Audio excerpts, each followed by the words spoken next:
Warning: this series may contain discussions about the accountancy profession, jargon of a financial nature, and some really engaging content. Episode 1: An introduction to Tennick Accountants and why they outsource. In this episode, we hear from Graeme Tennick, partner at Tennick Accountants, about how their business has been so successful and what led them to the Digital Accountancy Awards. Graeme also discusses why they chose to outsource and the benefits that have come with doing so. Hello to one and all. Welcome to that GI video podcast with me, GI James. Today I'm joined by none other than Graeme Tennick, Digital Accountant of the Year 2020 from the Digital Accountancy Awards, and also a partner of Graeme Tennick and Co-Accountants. Graeme, how the devil are you?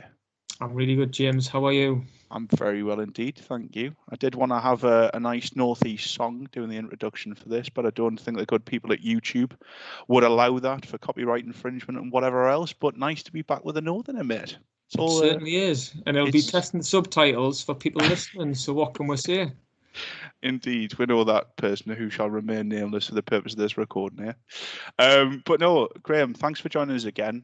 I guess I want to start off, understand a bit more about you and the business. I know I'd mentioned an award that you'd won already. I guess we've been working kind of together, GI and yourself for some time. Talk us through your business, yourself, your background, and I guess how you've been so successful. Yeah, well, let's start. I'm just going to make a statement. I was a hypocrite for a very long period in time. So let's just get that out there. Okay. Like a therapy session already. This is a safe place, Graeme. Don't worry about it. Thank you very much. Anything goes. I'll keep your clothes on. So the reason why I say that is I trained in a small accountancy practice and I then went to PwC. Actually, before I get the PwC bit, in a small accountancy practice, I trained at a time when the cloud wasn't even known of. So it was very much traditional services and everything else around that. When I went to PwC, particularly in the second year when I was there, we helped outsource the part of the audit function across to India, right? Coincidentally, whereby we built obviously what was necessary here in the UK and worked with the teams across in India and then Poland towards the latter stages of my time with PwC and outsourced parts of the work then. I then went and worked in the public sector before setting up our firm there now, which we have recently actually renamed Tennick Accountants. It's not breaking news. I mean, there's no need for a flashlight, anything going across the bottom. Spoiler alert. But we set up, first of all, in 2012, and that was where I made my first mistake. And the first mistake I made was I replicated the firm I trained in. The hypocrisy bit comes a little bit further, so I'll tell you that a little further on. But I replicated the firm I trained in.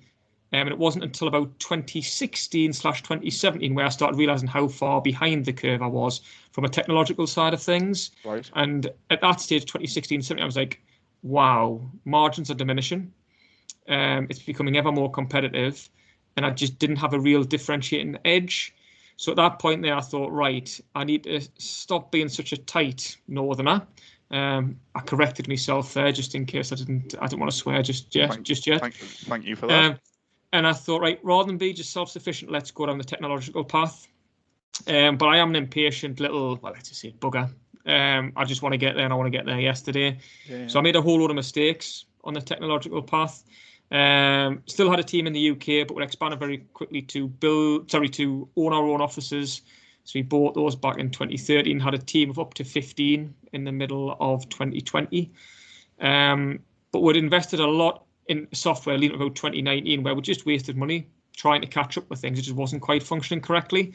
And it was probably 2019 back into 2018, leading to 2020, where we really started getting work together with software. Acknowledging that you must pay for software before you get paid for it. You must use it on yourself consistently before you can expect to really kind of grasp and understand and promote that to external people. And then you must educate people, because a bit like myself, having made that mistake in business-wise, replicating the old accountancy model, I was still expecting clients to already be on the path which we were on from a technological perspective, and they weren't, because they were still accepting and happy with the old historical model. And that was what led us to the Digital Accountancy Awards, where we started getting things right. So we had, at the time, 23 different bits of software off the top of my head going back to back in terms of the processes. And we actually kind of dovetailed the historical traditional model where you get the peace of mind of the confidence in terms of an accountant doing year-end accounts and everything like that, So you still have that human touch element, but then start bringing about the efficiencies with technology and putting in differentiating factors. So one of the things we do is Myers-Briggs. So we bring in the personality traits and the technological aspects around that to bring out more in the team, more out myself individually, and in clients as well. So we really try to take it to another level rather than just starting off and accepting a receipt bank and zero plugins. So so that is a very much whistle-stop tour, which led us to the award. But yeah, lots of technology finally structured better, but not perfectly. So I'm not going to lie and say we are the perfect digital account. We are far from it, and it doesn't exist because it's already out of date as of probably an hour ago because it keeps changing. But we actually structured it really well, and we've got it to a position whereby we were, I'm going to say content, because like I say, I am an ambitious person, but I'm also not wanting to get ahead of myself. So I would say we're content where we are, but I'm certainly far from being where I want to be.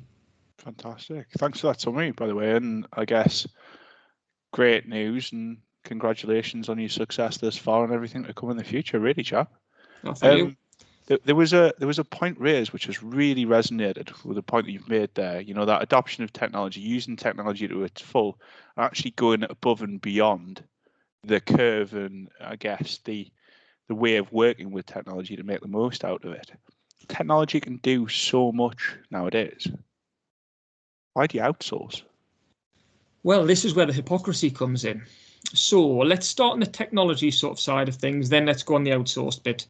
So from a technology perspective, if we look at all of ourselves individually, most of us have got a Netflix, Now TV, or some form of streaming service on our TV.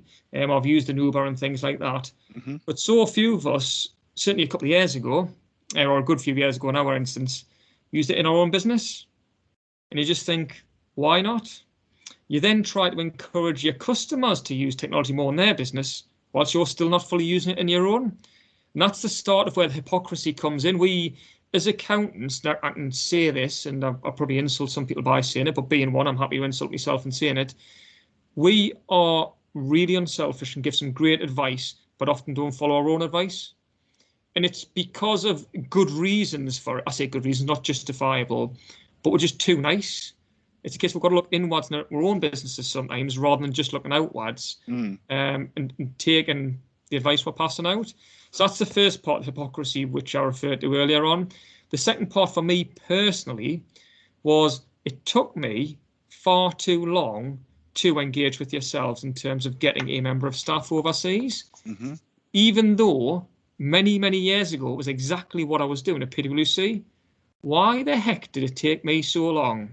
Because I was a hypocrite. And the reason for that being, and again, it wasn't a case of, I just don't want to outsource offshore. It was never that. It was just a case of I hadn't spotted the opportunity. It was there. I just hadn't grasped it. It wasn't a case of me saying I did not want to do it. It was a case of I just hadn't done it. So for me personally, what drove me down that path was, and I don't want to keep talking about the pandemic because I think we need to kind of make this a little bit more relevant at any point in time. I was in a position last year, it was in the middle of the pandemic coincidentally, but I needed resource, which could be at any point in time. I needed resource. I needed not just an apprentice, I needed somebody a little bit more experienced, and I didn't have a massive amount of time to get those in. Again, planning perspective, we can all take a bit of a lesson from that. We could plan ahead, ideally a little bit better, but I needed somebody. So I didn't choose to get a member of staff in India. I didn't choose to get a member of staff in Newcastle or the UK or wherever. I chose to get the right member of staff. I didn't care where they were based. We were working remotely, so whether somebody's based in Newcastle, Birmingham, Glasgow, India, it did not matter as long as they could do the job. So when I first engaged with GI, I was about getting the right person for the role rather than anything else. And it also, for me, and I must stress this, was not about a cost saving. Now, I'm not saying people will not get a cost saving, because particularly depending on what level you recruit at and where you're based, you may well get that. That was not what it was about for me. It was about getting the best person for the job at that point in time. And there was a need for which could only be met through GI. And that's why I went down that path. Fantastic. Thank you very much. A completely different outlook from the norm, Graeme. as is the case with so many points you've raised. And I love how just raw and straight up we're being as part of this, right? As I said earlier on, it is a safe place. This is across various different social platforms, but you're being open here, right? And I know you've spoken with various GI customers, various GI prospects as well, and given them the same outlook. Thinking of outsourcing? Want to know more? Get in contact with us via our website or email us directly at solutions@gioutsourcing.com. More episodes coming soon, so stay tuned.